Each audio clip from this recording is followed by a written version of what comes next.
Good Erev Shabbos, everyone. Parshas Shalach, Shabbos Shira, and Shabbos after Shvat. I just want to put a few ideas together. We spoke about it in our classes this week. So there's a few main events that happen in Shabbos, Parshas B'Shalach. We have Kriyas Yamsuf, of course. We have the story of the Man, and we have the Battle of Amalek. And Alter Rebbe says an amazing word I've told over a few times actually today in the going shopping in the Shuk in Yerushalayim here, that it says that the Eibishter could have taken the Jewish people the short path, which would have been along the water to Derech Plishtim, to the land of Plishtim and Teretz Yisrael. And Hashem chose not to because of fear that the Jewish people would face any challenges and run back to Mitzrayim. The Alter Rebbe says an amazing word that Plishtim is the idea of leitzanus in a negative way. Person who's always joking, laughing and everything, but fundamentally it's the concept of joy and happiness used in a negative, mocking sort of way, wasteful way. But in kedusha and holiness, the idea of Plishtim means a person who's happy, who's besimcha. And so the Alter Rebbe says that when it comes to a person trying to achieve simcha in their life, you could go, sometimes you want to go the fast way. You want to run into a moment of simcha, run into an inspiring situation, run into even a fabrengen, and you just feel mamash happy, everyone's happy, and you kind of try to run in that energy. It's a short path to simcha. And the problem with that is that if your simcha is in a short path, so any kind of challenges that you'll face that could challenge that simcha, that happiness, that the joy that you're trying to find in your life, that maybe is negative energies, a story that happens or a negative situation, you're going to run back to your own private Mitzrayim. You're going to run back to your Meitzar Mekvulim. You're going to run back to your limitations.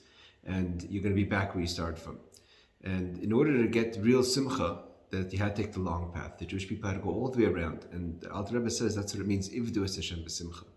That Ivdu es Hashem b'simcha and Tachas, and also it says Tachas eshalei avadet es Hashem b'simcha.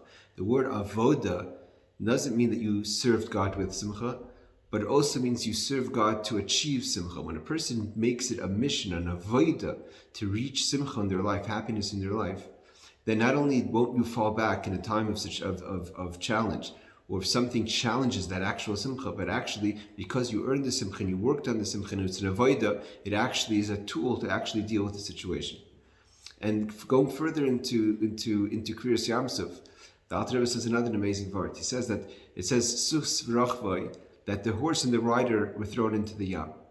And part of the idea of simcha is that when a person gets the idea of shir, of singing, you could sometimes, when you really own the simcha, so the horse and the rider, I think we said in years before, represent the intellect is the rider and the sus represents the words, that we use our mind to create words, to create ideas. Sometimes we don't want to limit ourselves to our ideas. We have to throw that into the sea and be able to find what's really under the sea, and to be able to reach a level of simcha and connection to Hashem, like a shir, like a song that has no words.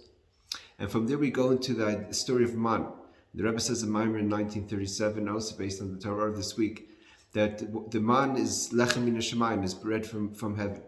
And a person may ask, what's the great achievement of bread from heaven? I'd rather earn something. A person likes to earn something. Let it be lechem min haaretz, bread from the earth, that I plowed, I worked, I created this bread. But the problem is that sometimes we get so involved in the challenge that instead of having appreciation that there could be something beyond the challenge, there could be something there's a moment of joy that you could reach beyond the challenge. So we have to appreciate there's a concept of lechem min hashamayim, and that God can rain this down on us. That of course we have to do efforts, but we can't make the effort into, so to say, a God, that we have to always be working, we have to always be toiling, things have to be difficult. We can reach, there is something greater than that. This idea of lechem min hashamayim, bread that comes down from heaven. And the fourth story is the Mechamas Amalek, when we have the battle of Amalek. When a person is really moving forward in their life, they've earned simcha, and they've kind of even been able to get a little bit out of the limitations of the space of the words and ideas, and they've actually come to appreciate that there's a concept beyond the struggle. So right over there stands Amalek, and Amalek is standing there and infuses suffix doubt. And the doubt that Amalek puts in, he creates as if it's a question, and he has a right to ask that question. But we have to know that the character of Amalek is that Amalek is just trying to throw you off your game. And therefore, Today he'll ask you a question and tomorrow he'll tell you something else. It's just to throw you out of your situation. So we have to know that together, that we go marching on to Kriyas Yamsuf, we march on to the Matan Torah, and we don't allow it to get thrown off. We're ready for a Malik, and we're prepared for a Malik. We have a solid simcha, and therefore we don't get thrown off when we find the challenge. And be zeicha to dance to Mashiach with the shir, the final song, with the coming Mashiach B'karet for Shabbos.